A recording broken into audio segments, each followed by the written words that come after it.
भैया light of कर लीजिए।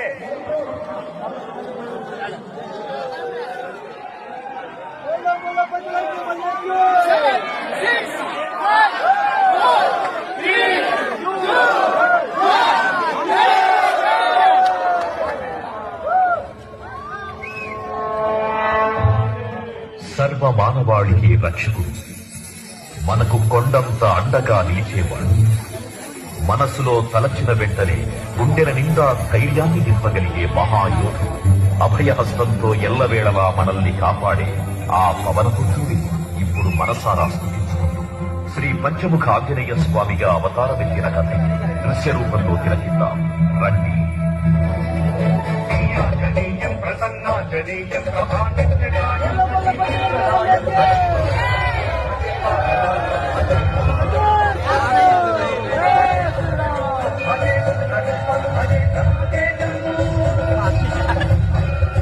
అది రామాయణ మహాయుద్ధం. వానర సైన్యంతో విజృంభిస్తూ లక్ష్మణ స్వామి తనతో పోరాటం చేస్తున్న రావణుడి కుమారుడు ఇంద్రజిత్ తలని బాణంతో ఒక్క వేటుతో వేరు చేశాడు. ఇంద్రజిత్ మరణమాట విన్న రావణుడు ఆవేశంతో ఊడిపడి ప్రతీకారం కోసం పాతాళ లోకాధిపతి తన సోదరుడు అయినటువంటి మహిరావణుడి సహకారం కోరాడు. भैया लाइट ऑफ कर लीजिए।